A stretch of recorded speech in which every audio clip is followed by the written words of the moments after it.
दिल्ली के उप मुख्यमंत्री मनीष सिसोदिया के घर सीबीआई ने आज छापेमारी की। सूत्रों के मुताबिक सीबीआई ने अभी तक अपनी रेड में मनीष सिसोदिया समेत कई ठिकानों से अहम दस्तावेज और इलेक्ट्रॉनिक डिवाइस जब्त किए हैं। स्वतंत्र गवाह की मौजूदगी में सीजर मेमो भी तैयार किया जा रहा है। फिलहाल सीबीआई की ओर से सभी 21 ठिकानों पर सर्चिंग की जा रही है।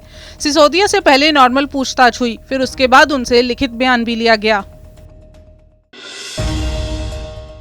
बता दें कि सीबीआई ने दिल्ली आबकारी नीति मामले में एफआईआर दर्ज करने के बाद मनीष सिसोदिया और भारतीय प्रशासनिक सेवा के अधिकारी आरव गोपी कृष्ण के परिसरों के अलावा 21 स्थानों पर शुक्रवार को छापा मारा। अधिकारियों ने बताया कि छापेमारी के दौरान सीबीआई दल के 7 राज्यों और केंद्र शासित प्रदेशों में 21 स्थानों पर पहुंचे, जिसमें सिसोदिया और एजीएमयूटी कैडर 2012 बैच के आईएएस अधिकारी एवं पूर्व आबकारी आयुक्त गोपी कृष्ण के परिसर भी शामिल हैं। 2 अन्य लोक सेवकों के परिसरों पर भी छापेमारी की जा रही है।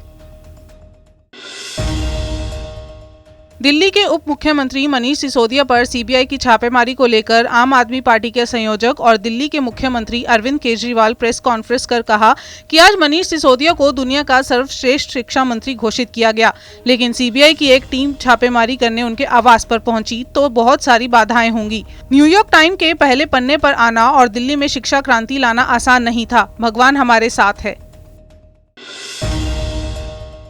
आप सांसद संजय सिंह ने प्रेस कॉन्फ्रेंस करके कहा, आप और अरविंद केजरीवाल ने 3 बार दिल्ली में बीजेपी को धूल चटाई है। पंजाब में प्रचंड जीत हुई है। इसके बाद देश भर में केजरीवाल की लोकप्रियता बढ़ रही है। 2 दिन पहले भारत को नंबर 1 देश बनाने का अभियान शुरू हुआ। उसके समर्थन में देश भर से लोग जुट रहे हैं। गुजरात तक में समर्थन मिल रहा है। इसका एक कारण है शिक्षा और स्वास्थ्य मॉडल, इसीलिए वे लोग रोकना चाहते हैं। हमारे स्वास्थ्य मंत्री को जेल में डाल दिया गया, जिसने मोहल्ला क्लिनिक का मॉडल दिया था। अब शिक्षा मंत्री को जेल में डालने की तैयारी कर रहे हैं। आबकारी नीति घोटाले में सीबीआई की मनीष सिसोदिया और आम आदमी पार्टी पर घेराबंदी पर बोले राघव चड्ढा। राघव चड्ढा ने कहा कि जब से अरविंद केजरीवाल ने पंजाब में सरकार बनाई है, तब से देश में केजरीवाल लहर फैल रही है। आज इस लोकप्रियता को बढ़ता देख प्रधानमंत्री जी घबरा गए हैं। सीबीआई जैसी एजेंसियों को पार्टी पर छोड़ दिया गया है ताकि आपकी लहर को रोका जा सके। राघव ने बीजेपी पर निशाना साधते हुए कहा कि आज केजरीवाल को रोकने के लिए स्वास्थ्य मंत्री को जेल में डाल दिया गया और शिक्षा मंत्री के घर पर रेड डाल दी गई और शिक्षा स्वास्थ्य मॉडल को बर्बाद करने के लिए हमारे मंत्रियों के खिलाफ कार्रवाई की जा रही है। दिल्ली के उप मुख्यमंत्री मनीष सिसोदिया के आवास पर सीबीआई की छापेमारी पर बोले अमरिंदर सिंह राजा वडिंग ने कहा कि मैं यह नहीं कहता कि सीबीआई जांच नहीं होनी चाहिए, क्योंकि हमारे कई कांग्रेसी नेताओं पर भी सीबीआई छापेमारी हुई है, लेकिन देश के अंदर जो प्रक्रिया चल रही है वह ठीक नहीं है। बीजेपी का नाम लिए बिना राजा ने कहा कि जो सरकार सत्ता में है वो सीबीआई, ईडी और आयकर जैसी एजेंसियों का उपयोग कर रही है। देखो, जिस तरीके का देश के अंदर तौर तरीके चल रहे हैं, जहां भी सरकारें हैं, जहां केजरीवाल साहब की सरकार है पंजाब के अंदर और दिल्ली के अंदर भी उनकी सरकार है और देश के अंदर आदरणीय प्रधानमंत्री जी नरेंद्र मोदी जी और बीजेपी की सरकार है। आपने देखा होगा पिछले 8 बरस में इस प्रकार की जो प्रक्रिया है, वेंडेटा है, वो बहुत देखने को मिला है। एजेंसीज 99% पॉलिटिकल बॉसेस के इशारों पर काम करती हैं।